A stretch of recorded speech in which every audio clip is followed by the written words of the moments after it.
Hello, welcome back to the channel. Thank you for joining me in another of my monologues. They keep us busy, don't they?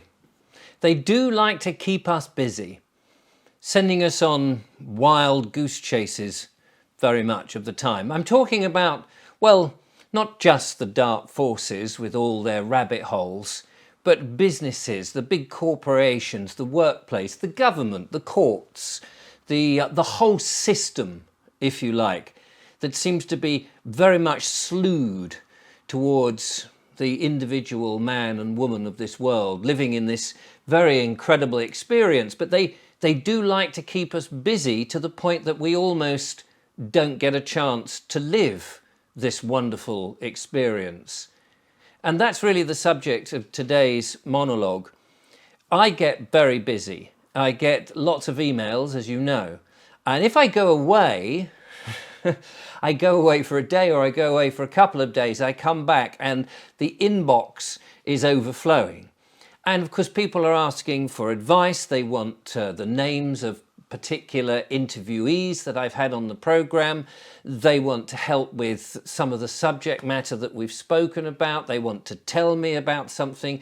They want me to watch a video about something. And sometimes they're very generous and they send some money, which is very nice to keep the channel going, or they send me books or sometimes products, and some people are incredibly generous. And of course, I am so grateful, as you know, to all of that. And where I can, I do reply, and where I can help, I will. But of course, it keeps you very busy. And you only have to look around and you see everybody is busy, harassed, trying to do the best they can. They're tired. A lot of people, of course, are eating supermarket food, which hasn't given them the nutrients. They're drinking contaminated water from the taps that has fluoride, for example, and various other chemicals in. It's not terribly pure.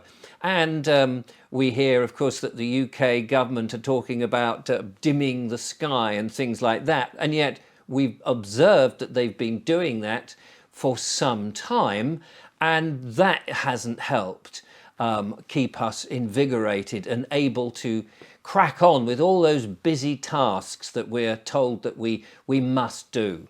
And if you look at the world that we're in today, compared to perhaps back in the 1970s when I was growing up, there was a program called Tomorrow's World, and it was showing you the wonderful things that we would have tomorrow.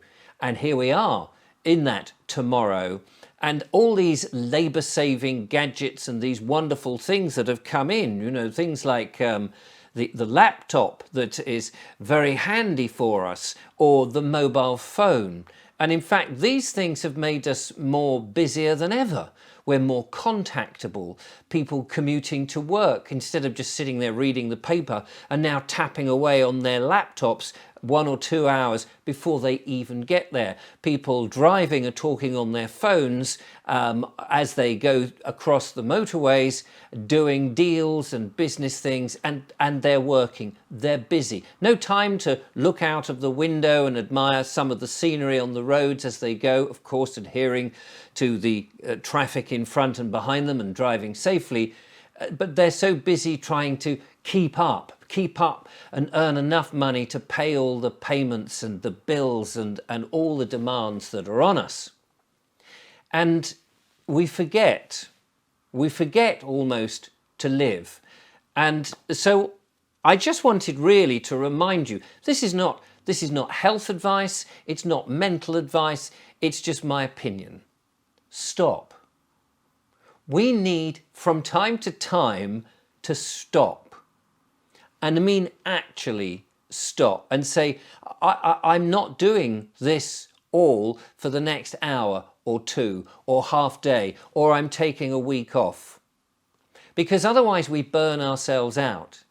In the freedom, truth, conspiratorial area that I often talk about, We get sent down all sorts of rabbit holes. We're worried about the future. We're desperately trying to tell people what's going on.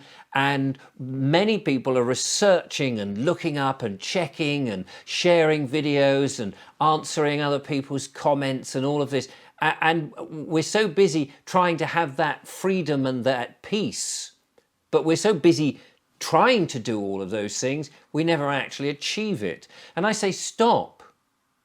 But not just, oh, okay, I'll do something else and distract myself by picking up my mobile phone and watching another video or scrolling on TikTok endlessly, or I'll just go and watch the telly or whatever. Yes, of course, we have all that sort of other diversions that keep us busy, keep our minds mentally away from actually living. No, what I'm talking about is something much more personal and much more important. And that is stopping and taking time to just remind you who and what you are. Now, this might sound to some too much. It might sound a bit woo-woo. It might sound that it's not important. But this is where we start getting into what is important and what is life all about. Taking time out from all of that busyness, from chasing our tails from pillar to post, and just having time to sit quietly, to allow our thoughts to cease or to bubble away but not be important. That we take time to get to know who we are. People are very interested in everybody else and very nosy about, what's my neighbour doing and what's that person over there up to, or who's this person on TikTok or YouTube or Instagram. And we're fascinated by all other things and other people. But do we ever take time to look and find out about ourselves, to actually stop all those distractions, all those things that keep us busy, and remind ourselves, hold on a second, who am I? What am I? Do we ever sit down and actually think very little, cease all of that, take our thoughts, if at all, inward and listen? This is the kind of the sphere of, you might say, it's like meditation or contemplation or prayer or quiet time or mindfulness. There's all sorts of different names for it. And of course, there's loads of people out there who will tell you the correct way to do all of this. You have to sit in a certain position, cross your legs, or be on a stool, or have a cushion under your back here, or lie down horizontally, or all these sort of things. There'll be people who will instruct you exactly how to do all of this. And I say, yeah, it's great, listen to it. But ultimately, it's your life. It's your way. Be confident to be able to withdraw from all of this in your own inimitable way, in your own personal way, something that feels right for you. If you can't cross your legs, or you don't want to lie down, or whatever it might be, or you want a little bit of whale music in the background, it's entirely up to you. But withdrawing from the busyness of life and settling, and letting your thoughts just dwell where they are, trying to find the inner voice. You see, to me, well, certainly for me, and it may not be for you, and I don't know, because I'm not you, but for me, there is an inner voice. There's that voice of inspiration. There's that gut feeling. There's that, oh, why don't you do such and such? Or, oh, I haven't done so and so. It's something that I cannot point. It's not like hearing voices in your head, but it's something more subtle, and we very rarely listen to it. And sometimes it comes at the most inopportune moment, and sometimes it comes when we most desperately need it, because we're in panic mode and there's no other option, and suddenly you get, oh, go through that window, climb down those stairs, get in the car, don't answer the door, whatever it is. This house is the one I want to buy. It can come. But we can, I believe, nurture and listen to that voice. Take ourselves out of the craziness and busyness of the world and just sit and listen. And when I say listen, I don't mean listen, oh, where is it? Can I hear it? Where's it coming? It will come and it'll go, it'll be there and it won't be there. And sometimes you can almost get the sense of a whisper or a feeling or an urge, and maybe nothing. But over time, you do start to realize that there is this inner voice. You can decide what it is, whether it's the Creator, whether it's God, whether it's your subconscious mind, whether it's the universe talking to you, whether, I don't know, but or whether it's the inner you, who knows?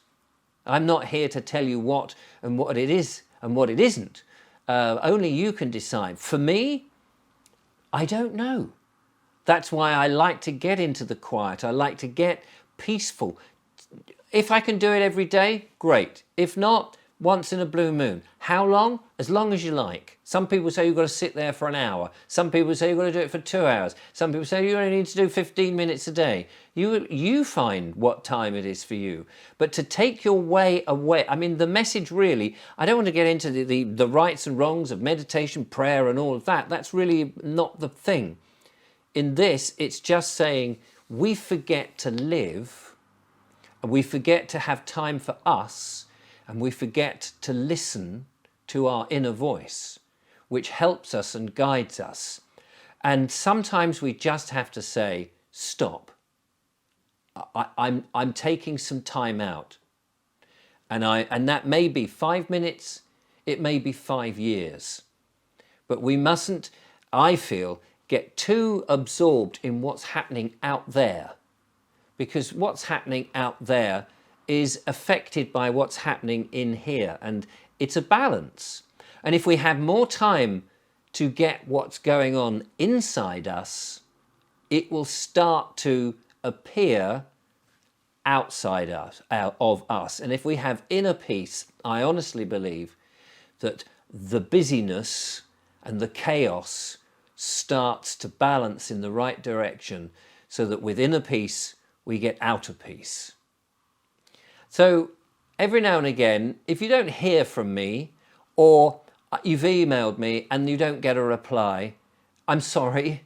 I might be just taking a bit of time out for myself, because it's very easy to sort of want to answer everything and be there for everyone and forget about us, who we are and what we are, and actually to be.